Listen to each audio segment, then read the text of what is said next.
राम जी प्यारे भक्तों, स्वागत है आप सभी का हमारे YouTube चैनल पर। आशा करती हूँ आप सभी कुशल में व मंगल में होंगे।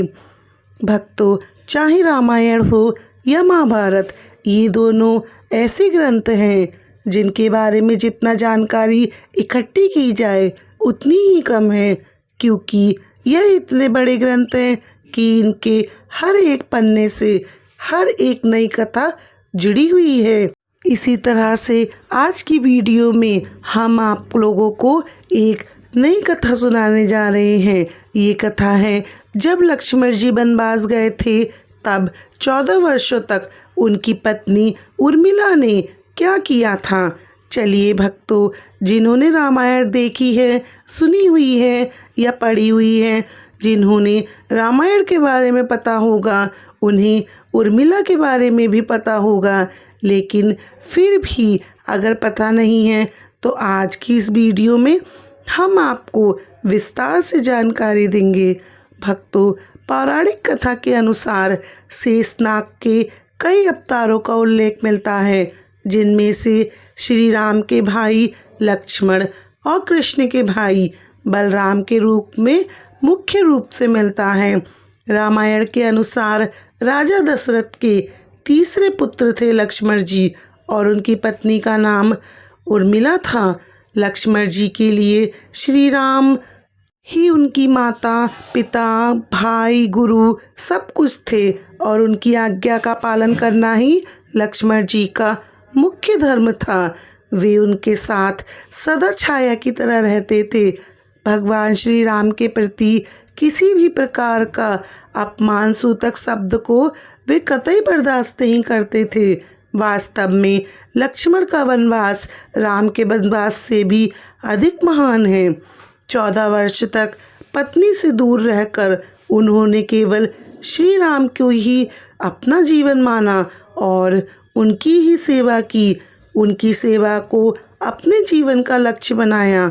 वाल्मीकि रामायण के अनुसार उर्मिला जनक नंदिनी सीता की छोटी बहन थी, और सीता के विवाह के समय ही दशरथ और सुमित्रा के पुत्र लक्ष्मण को ब्याही गई थी। जब राम और सीता के साथ लक्ष्मण भी वनवास जाने लगे, तब उनकी पत्नी उर्मिला ने भी उनके साथ वनवास जाने की जिद की, परंतु लक्ष्मण ने उन्हें ये कहकर मना कर दिया कि अयोध्या के राजा और राजमाताओं को उनकी आवश्यकता है। उर्मिला के लिए ये बहुत कठिन समय था। ऐसे में जबकि वह नववधू थी और उनके दाम्पत्य जीवन की तो अभी शुरुआत ही हुई थी।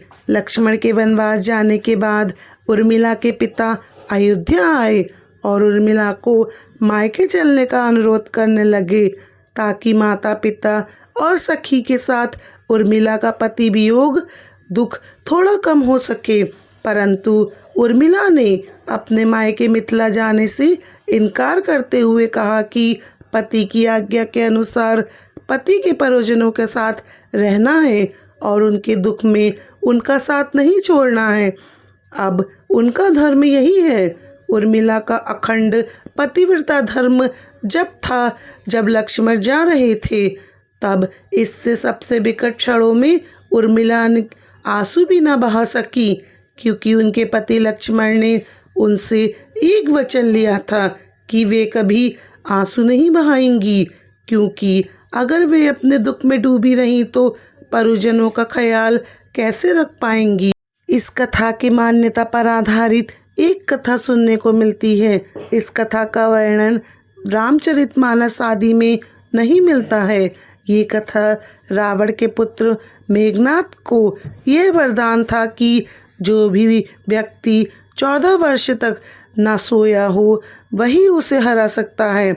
हालांकि लक्ष्मण अपने भाई श्री राम और भाभी सीता की सुरक्षा और सेवा में इतने लगे रहे कि वे 14 वर्ष तक सोए ही नहीं थे।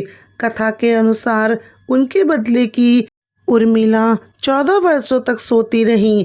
रावण के वध के बाद श्री राम, सीता और लक्ष्मण जी जब अयोध्या वापस आए तो वहां प्रभु श्री राम जी के राज तिलक की तैयारी होने लगी।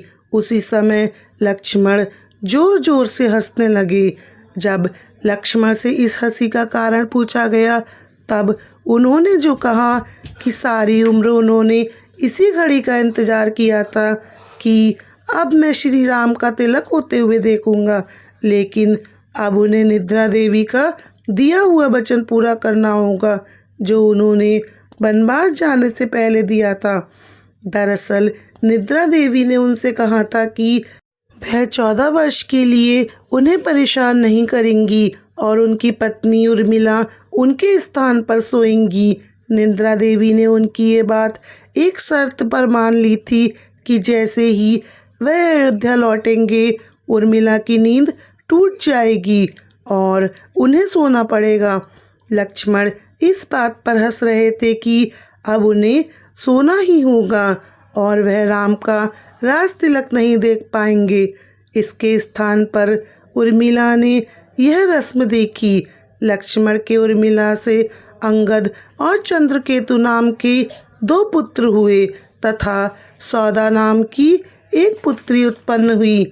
अंगद ने अंगदियापुरी और चंद्रकेतु ने चंद्रिकापुरी नाम की 2 नगरियों की स्थापना की। उर्मिला के पतिव्रता बल पर एक अन्य कथा लक्ष्मण की विजय का मुख्य कारण है। इसी के अनुसार मेघनाद की मृत्यु के बाद उसके शव को श्री राम जी के युद्ध के शिविर में रखा गया।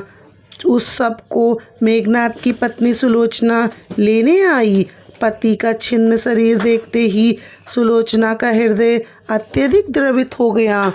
वह रोने लगी और रोते रोते उसके ने पास में खड़े हुए लक्ष्मण की ओर देखा और कहा, सुमित्रा नंदन, तुम भूल कर भी गर्व मत करना कि मेघनाद का वध मैंने किया है।